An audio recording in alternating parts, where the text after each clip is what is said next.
મહીસાગર જિલ્લામાં લુણાવાડા જનરલ હોસ્પિટલમાં મહત્વની ડોક્ટર પોસ્ટો લાંબા સમયથી ખાલી રહેતા દર્દીઓ યોગ્ય સારવારથી વંચિત છે।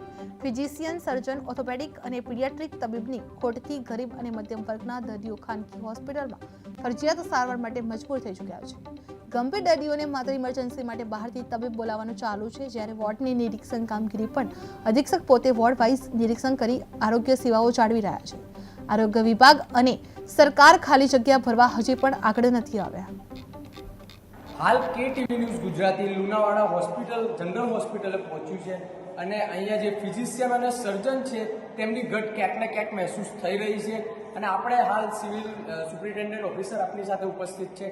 એમની સાથે સીધી વાત કરીશું કે ગરીબોને જે છે તે બીજી હોસ્પિટલોમાં રેફર થવાનો વારો આવી રહ્યો છે, ક્યાંક ને ક્યાંક ગોધરા રેફર કરવા પડી રહ્યા છે, તો શું કારણ છે ને આપણે એના અનુસાર શું પગલાં લીધા?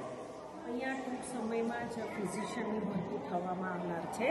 અત્યાર સુધી ફિઝિશિયન હતા જ, 2 મહિનાથી એ નથી, પણ આપણે કોઈ દર્દીઓ એવું નથી કે એમને પાછા જવું પડ્યું હોય। દરેક દર્દીઓને અહીંયા સારવાર આપવામાં આવે છે અને ખૂબ સંતોષકારક રીતે ટ્રીટમેન્ટ આપે છે। સિરિયસ દર્દીઓ પણ દાખલ કરીએ છીએ અને બહુ જ સિરિયસ હોય તો જ એમને મોકલીએ છીએ, બાકી એ લોકોને ખૂબ સારી સારવાર મળી રહી છે।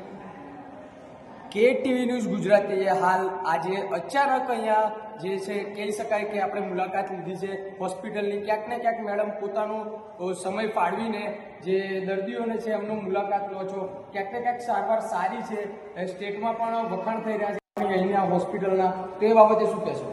એટલે છેલ્લા 2 વર્ષથી આપણે 150 થી 200% જેટલી કામગીરીમાં સુધાર કરી રહ્યા છીએ।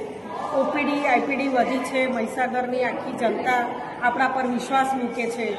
સુવાવડ કહીએ તો 250 જેટલી મહિને સુવાવડ થાય છે અને આપણા 550 જેટલા સિઝેરિયન પણ થાય છે। તો એ મહિને આટલી સુવાવડ કરે છે તો દર્દીઓનો આપણા ઉપર વિશ્વાસ છે અને હજુ પણ અમારી ટીમ છે એ ખૂબ સારી ટીમ છે, એ તૈયાર જ છે। કોઈ પણ પ્રકારના પેશન્ટો હોય, કોઈ પણ પ્રકારની ઇમરજન્સી હોય ને કોઈ પણ ડિઝાસ્ટર હોય કે કોઈ પણ સિચ્યુએશન હોય, હેન્ડલ કરવા માટે સક્ષમ છે અને અમે તૈયાર જ છીએ કોઈ પણ દર્દીને સારવાર આપવા માટે। સિવિલ સુપ્રિન્ટેન્ડન્ટ ઓફિસરના કહેવા મુજબ તો બધી સારવાર જે છે એ ચાલી જ રહી છે, પણ ક્યાંક ને ક્યાંક જે ફિઝિશિયન છે, જે સર્જન છે, એમનો જે ઘટ છે એ અનુભવાઈ રહી છે અને એની તકલીફના કારણે ક્યાંક ને ક્યાંક ગરીબોને પીસાવાનો વારો આવી રહ્યો છે। હું આપની સાથે ધ્રુવ દરજી, KTV ન્યૂઝ ગુજરાતી, મહીસાગર।